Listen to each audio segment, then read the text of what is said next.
Halo penonton, selamat datang lagi di podcast Smart Connection, where smart minds connect. Pada hari ini ketemu lagi bersama saya Patricia dan kita akan membahas topik menarik mengenai solusi inovatif voice analytic untuk masa depan contact center. Tidak sendiri, hari ini saya ditemani oleh narasumber kita, Mbak Florencia selaku Kepala Divisi Produk dari KPSK. Halo Mbak Flo, apa kabarnya Mbak?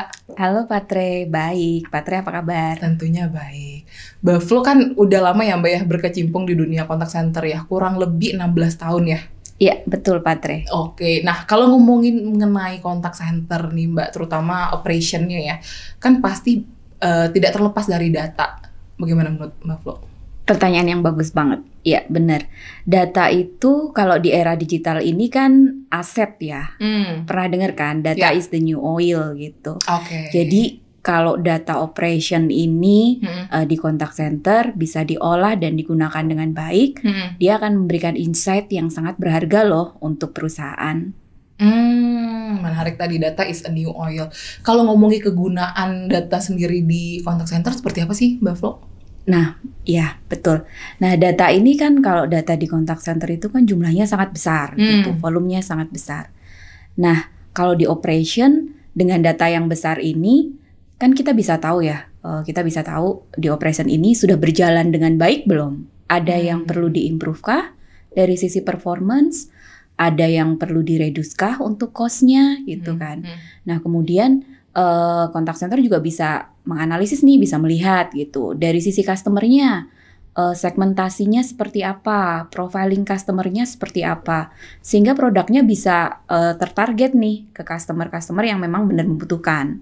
Kemudian dari sisi agent, nah dari sisi agentnya sendiri, apa sih yang perlu diimprove? Sudah baikkah? Ada yang perlu diperbaiki di bagian mana kayak gitu. Nah itu nantinya akan menghasilkan insight-insight yang sangat berguna nih di level strategik gitu.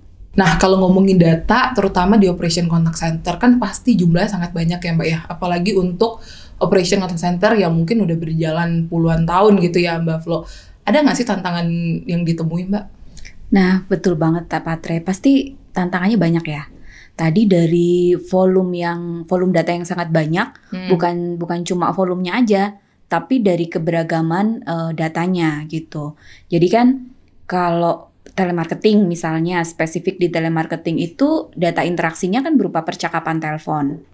Nah kemudian nggak cuma percakapan telepon yang bentuknya suara. Nah dari sosial media, karena kan bukan cuma percakapan ya, kadang customer itu kan juga menghubungi perusahaan itu atau menghubungi contact center itu kan dari platform sosial media juga kan. Yeah. Nah itu sendiri sudah beragam dari mulai yang data di Twitter atau X, platform X, itu kan biasanya lebih singkat. Kemudian beda lagi nature-nya dengan data di Facebook. Kemudian beda lagi nanti dengan Instagram. Jadi masing-masing data itu punya karakteristik sendiri dan ini kan mempengaruhi terhadap akurasi data itu. Nah itu makanya dibutuhkan preprocessing yang lumayan kompleks gitu. Kemudian dari sisi teknologi, untuk menghandle data yang begitu banyak dan kemudian dengan akurasi data yang harus terjaga, pasti investasi di teknologinya cukup besar gitu.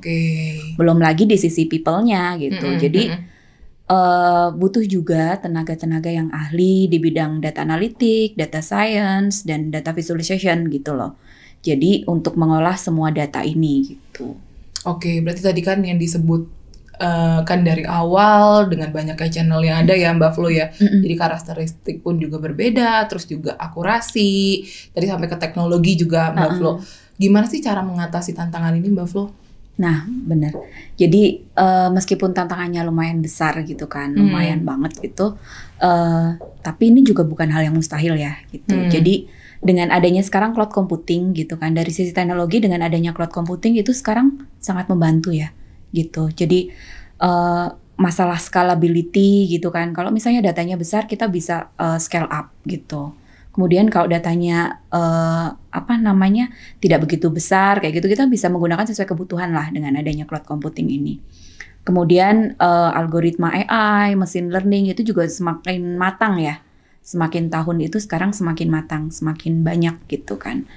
Kemudian kalau dari sisi prosesnya sendiri itu Pemrosesan data juga tadi didukung dengan teknologi dan algoritma yang semakin beragam, itu juga menjadi lebih mudah.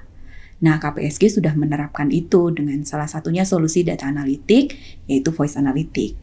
Oke, menarik nih. Tadi berarti dari solusi inovatif yang mungkin bisa membantu dari KPSG voice analytic ya Mbak Flo. Apa sih voice analytic Mbak Flo?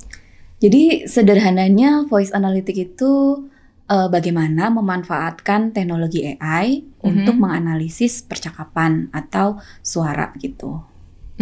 Oke. Kalau untuk cara kerjanya mungkin Mbak boleh dieksplor lebih lanjut. Mungkin kan juga penonton semua banyak yang masih belum tahu ya Mbak ya tentang voice analytic ini tadi. Mungkin boleh dijelasin dikit cara kerjanya Mbak? Mungkin singkatnya aja ya. Kalau dari cara kerjanya itu awalnya dari data percakapan atau interaksi itu yang berupa suara. Kita olah dulu, kita pre-processing karena kita mesti jaga data security dan compliance-nya itu kan. Kemudian kita transkrip gitu kan, kita ubah menjadi teks, kemudian dianalisis menggunakan AI, machine learning, algoritma yang terkait dengan sesuai kebutuhan lah terkait dengan machine learning atau data analitik. Kemudian baru data itu divisualisasikan dan dipresentasikan di level strategic level gitu. Kegunaan voice analytic ini terutama di contact center tuh apa Mbak? Nah gini, sangat banyak ya, terutama untuk mengoptimalkan di operation. Misalnya kemarin ada case gitu, ada case di salah satu kita ambil case-nya di percakapan gitu kan, di data interaction percakapan. Percakapan itu kan biasanya kalau untuk menentukan kualitas percakapan itu bagus atau tidak kayak gitu kan kualitasnya, itu biasanya melakukan QA, Nah, karena QA itu jumlahnya terbatas, biasanya tuh di contact center tuh kalau misalnya perbandingannya tuh sangat sedikit lah gitu. Misalnya agent 400 sekitar, ada klien kita yang agentnya tuh sekitar 400 gitu kan dalam satu contact center. QA-nya mungkin hanya 30-40 orang gitu. Dan satu percakapan itu kan antara tergantung industrinya ya. Kalau di telemarketing itu bisa 25 menit sampai 30 menit. Nah, kalau satu QA dengan jam kerja 8 jam kerja gitu, kemudian harus mendengarkan percakapan selama 30 menit itu, kan rata-rata berarti dalam satu hari hanya bisa menyelesaikan maksimal 16 percakapan. Nah, dengan AI itu voice analytic, satu percakapan itu bisa diproses dalam waktu 2 menit. Artinya sudah menghemat waktu sekitar 23 sampai 25 menit gitu kan. Jauh lebih cepat ya. Betul. Berarti Mbak ya. Nah, ini berarti bisa meningkatkan efisiensi itu sekitar 12 kali lipat kayak gitu jika menggunakan AI gitu. Dan ini kan artinya bisa menambahkan added value ya untuk perusahaan contact center itu di tengah kompetisi yang lumayan nih gitu. Oke. Nah, kalau untuk perusahaan di luar sana Mbak mungkin yang ingin mengimplementasikan voice analytic ini tadi, dampak ke depannya tuh apa sih Mbak Flo? Mungkin baik yang dampak dari yang mungkin menengah ataupun mungkin nanti jangka panjang ya Mbak Flo ya. Oke, kalau kita mau lihat impact atau dampaknya, contact center atau perusahaan itu kan pasti maunya bertumbuh ya.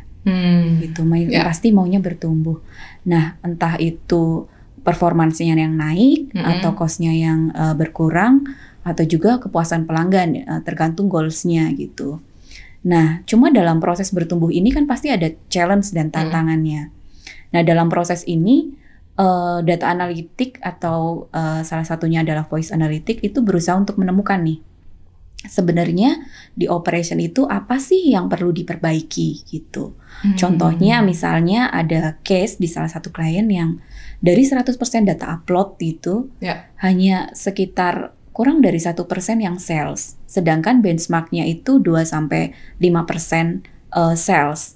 Bahkan ada yang 10% itu depends on in the industry ya, tergantung dari industrinya. Nah, ini kan harus ditemukan ya, kenapa gitu loh. Kenapa hanya kurang dari 1%? Dari customer kah yang memang segmentasinya kurang tepat? Atau dari produk kah yang harus diinovasi? Dari produk asuransinya? Atau dari agent kah yang perlu diimprove? Atau apa? Nah, ini kan perlu dalam kedepannya, jangka panjangnya kan perlu level strategik ya. Untuk memberikan insight lah seperti apa nih operationnya agar terus bertumbuh tadi, begitu Patre. Oke. Nah mungkin dari yang Mbak Flo udah lihat tadi potensinya juga sangat banyak gitu ya Mbak ya. Maksudnya dampaknya juga pasti baik untuk perusahaan. Kalau kita ngomong mengenai studi kasus, ada nggak sih mungkin studi kasus yang bisa di-share dari Mbak Flo setelah implementasi Voice Analytics ini tadi Mbak? Ada sih, ini mungkin unik ya dan jadi relate ke yang tadi, kenapa sih 1% kayak gitu kan? Setelah kita analisis lagi, awalnya saya menduga gitu kan, menduga bahwa oh mungkin ini asuransi ini atau insuran ini tuh kurang dari 1% karena memang customernya tuh keberatan dengan jumlah premi gitu kan, keberatan dengan harga preminya kayak gitu kan. Ini sebelum implementasikan tadi ya. Implementasi dengan voice analytic dan data analytic gitu. Ternyata setelah dari voice analytic ini bukan permasalahan 100.000 atau 150.000 premi gitu loh, tapi permasalahannya adalah komitmen gitu. Karena di dalam asuransi itu salah satu produknya adalah customer harus komit selama 5 tahun untuk membayarkan premi dengan cara auto debit gitu. Dan itu salah satunya. Terus yang kedua, customer ini ternyata punya concern lain kayak gitu kan. Punya concern lainnya selain dari tadi finansial yang tidak mau komit dalam jangka waktu panjang gitu. Ternyata customer ini yang mayoritas adalah milenial dan X gitu. Mereka merasa sudah aman dengan asuransi pemerintah sekarang atau BPJS gitu loh. Padahal kan beda ya antara private insurance dengan BPJS. Nah, itu kan sebenarnya bisa memberikan insight ya untuk perusahaan-perusahaan insurance atau asuransi tersebut yang bisa menjelaskan gitu loh, begini kalau bedanya private insurance seperti ini gitu. Jadinya nanti bisa berpengaruh ke strategic sellingnya gitu loh, harapannya gitu. Kemudian kalau dari sisi performance agent, kalau tadi kan dari sisi customer kan, insight-nya seperti itu. Jadi bukan masalah harga, bukan masalah jumlah premi yang terlalu mahal gitu, tapi masalah komitmen. Kemudian dari sisi agent, keunggulan agent atau kelebihan agent gitu kan. Agentnya sudah strengths-nya udah oke lah, handlingnya udah oke. Tapi ternyata masih punya kelemahan yang perlu diimprove gitu. Misalnya handlingnya masih hanya di sekitar produk, tapi baru di sekitar payment atau di sekitar handling terkait dengan finansial itu kurang kayak gitu, seperti itu. Nah gitu, itu dari sisi agentnya. Nah ini kan akhirnya atau ujungnya itu kan sebenarnya bisa kasih insight ya ke para strategic level untuk mengambil keputusan. Oh mungkin training apa sih yang dibutuhkan agent, atau komitmen yang panjang ini harus bagaimana kayak gitu kan untuk mempermudah customer gitu, sehingga pada jangka panjang akhirnya bisa meningkatkan penjualan seperti itu. Oke, jadi membantu para decision maker di perusahaan untuk membuat strategi ke depannya juga ya Mbak Flo ya. Betul. Oke. Nah, kalau tadi kan berarti dampak positif yang powerful banget nih Mbak Flo dari penggunaan voice analytics. Kalau yang saya dengar nih, kalau ngomongin AI itu kan kadang ada yang ngomong AI itu ada halusinasinya gitu. Kalau menurut Mbak Flo sendiri gimana Mbak? Pernah nggak sih menemui atau mungkin bahkan ada experience tersendiri nih Mbak Flo? Iya sih sering. Jadi ada beberapa tuh yang pernah melontarkan pertanyaan kayak AI itu kan halu ya kayak gitu. Nah, mungkin saya kasih perumpamaan yang sederhana aja gitu. Boleh banget. Jadi kemarin itu salah satu temen gitu kan punya anak gitu kan, masih usia mungkin SD kelas 1 lah kayak gitu kan, namanya Michelle gitu. Nah Michelle ini ketika ibunya ngasih makan gitu kan, ibunya ngasih makan itu dia bilang, mama saya nggak suka smash potato goreng kayak gitu kan. Terus mamahnya itu bingung, smash potato goreng tuh apa gitu kan. Smash potato goreng apa gitu. Saya juga baru denger nih. Coba nih gitu kan. Apa coba smash potato goreng jadi gitu kan. Jadi juga buat kita ya. Gitu kan. Ada smash potato, ya smash potato dikasih minyak gitu. Atau apa kayak gitu kan. Nah, aslinya apa coba? Apa tuh Mbak? Perkedel. Oke, jadi smash potato goreng dimasak ada perkedel. Iya, smash potato goreng yang dimaksud Michelle itu perkedel gitu. Sama halnya dengan AI atau data analitik yang dibilang halu itu gitu. Sebenarnya kalau anak kecil, kalau kita asosiasikan gitu, anak kecil itu kan pengetahuannya atau knowledge-nya kan masih sedikit ya. Gitu. Ya, compare ke kita gitu yang pengetahuannya lebih banyak lagi dibandingkan dengan Michelle gitu yang tadi masih kecil. Sama dengan data analitik. Sebenarnya yang dibilang halu itu tuh tergantung dari jumlah data yang di-exercise gitu, yang diolah. Kalau datanya masih sangat kecil, kemungkinan itu ya akan overfitting gitu. Overfitting itu ya halu tadi gitulah sederhananya tuh. Jadi datanya jadi nggak match ketika diimplementasikan ke kasus lain gitu. Karena proses trainingnya tuh kurang gitu loh. Gitu, datanya terlalu kecil, tapi semakin besar datanya, karena kita bicara volume data yang sangat besar ya. Semakin besar datanya, maka akurasinya juga akan semakin bagus gitu. Jadi bukan smash potato goreng lagi, tapi jadi perkedel gitu udah loh. Bener ya, udah bener gitu. Ya berarti dari jumlah data pun juga sangat berpengaruh. Betul, ya, sangat ya. berpengaruh. Karena tadi takutnya nanti analisa yang dihasilkan itu overfitting atau tidak sesuai lah, gitu ya. Oke, menarik banget Mbak Flo untuk sesi hari ini. Jadi ya tadi dengan voice analytic kita jadi tahu ternyata untuk masa depan contact center tuh akan sangat berpengaruh.